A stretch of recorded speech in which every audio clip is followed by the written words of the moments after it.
Kembali lagi bersama saya Mas Po. Di sini kita lihat ya, hari ini tanggal 28 April 2025 Senin ya. Kita lihat bersama.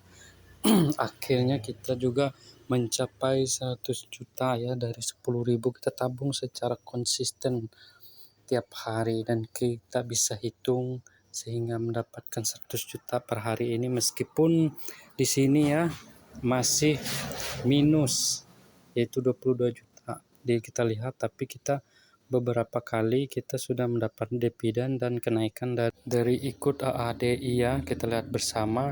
Di sini juga kita tidak menghitung, yaitu dividen yang kita terima dari ASSI contohnya, dan seperti yang lain-lainnya. Di sini kita hanya melihat portofolio ini beberapa saham yang sudah kita jual sebelumnya, dan ini beberapa yang tersisa yang nggak bisa terjual gitu. Kita lihat bersama. Tapi sebelumnya disclaimer on dulu buat teman-teman, tidak ada ajakan untuk menjual ataupun membeli, semua adalah keputusan investasi diri kita sendiri ya. Kita lihat bersama. Di sini secara konsisten, waktu itu saya sudah membuat video dari awal sampai hari ini, sampai tercapai target kita 100 juta ya tabung, meskipun itu 10.000, tapi ketika kita konsisten maka itu akan luar biasa ya, karena kita menginvestasikan lagi ke instrumen yang memang kita tahu atau kita kenal. Karena banyak juga teman-teman menginvestasikan ada di Bitcoin ataupun di saham ataupun reksadana, di bank, ditabung secara konsisten, maupun ikut di beli tanah, properti, kos-kosan, buka usaha warung dan lain-lainnya. Itu tergantung kita masing-masing ya. Kalau saya sendiri di saham saya alokasikan ya, kita lihat bersama. Di sini saya secara konsisten terus-menerus yaitu menabung 10.000 per hari. Akhirnya per hari ini sudah tercapai ya. Kita lihat bersama, ini 100 juta 700.000 kita lihat bersama ya nilainya. Meskipun per hari ini juga turun ya, yaitu turun berapa persen, tapi kita di sini masih gain 14.700-an lebih.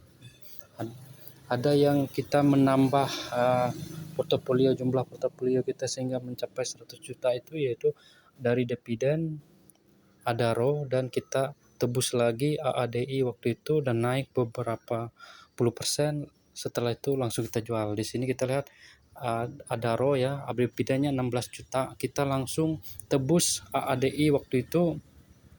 Anak Adaro ada lagi dapat dividen 1 juta lebih lah. Kita lihat bersama, gainnya masih 14 juta per hari ini. Nah, kita lihat ini ADI saya tadi 16 juta itu mendapatkan dividen dari Adaro, kita tebus lagi ADI itu hampir 30 juta ya. Nah, disitulah kita mendapatkan nilai yang luar biasa untuk menambah target kita yang sebelumnya 100 juta dari menabung 10.000 per hari, yaitu beberapa dividen, yaitu belum terhitung dividen saham yang lainnya ya. Ada beberapa yang sudah dijual, seperti yang terbesarnya sih di AADI. Kita ikut juga IPO, Ratu, dan beberapa lagi ya. CPDK juga contohnya, tapi lebih besar itu yaitu karena kita menerima dividen Adaro dan kita langsung tebus ADI waktu itu lumayan besar. Di situ dari dividen Adaro tadi ya, kita tebus ADI sehingga mendapatkan nilai yang luar biasa, contohnya hampir 30 juta ya, di luar dividen yang 1 juta lebih tadi. Kita lihat bersama. Di sini momen juga sangat menentukan ya. Di sini target kita yang 100 juta akhirnya tercapai, tapi pelan-pelan kita untuk mencoba lagi. Tapi disclaimer on dulu buat teman-teman, tidak ada ajakan untuk menjual ataupun membeli. Keputusan investasi adalah keputusan kita sendiri. Jadi berinvestasilah mulai dari 10.000 atau mulai dari berapapun yang bisa kita sisihkan secara konsisten ya, di instrumen manapun yang tentunya harus kita tahu, jangan hanya ikut-ikutan ya. Kalau naik bahagia, tapi kalau turun waduh stres nanti kita ya. Oke, disclaimer dulu buat teman-teman, tidak ada ajakan untuk menjual atau membeli. Tunggu video selanjutnya lagi, kita akan mencapai target berapa lagi ya. Tapi untungnya 100 juta sudah kita tercapai, meskipun masih minus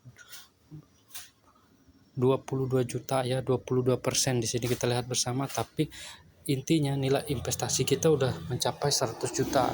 Itu dari target kita waktu itu 10.000, kita tabung secara konsisten setiap hari. Nah, di sini juga ada momen, yaitu waktu itu Donald Trump dan Amerika dan Cina perang dagang, karena kebetulan orang-orang panik ketika Donald Trump mengenakan tarif setiap negara, yaitu menaikkan tarif. Padahal menurut saya itu adalah kesempatan emas ketika memegang uang cash dan kita langsung bisa berinvestasi.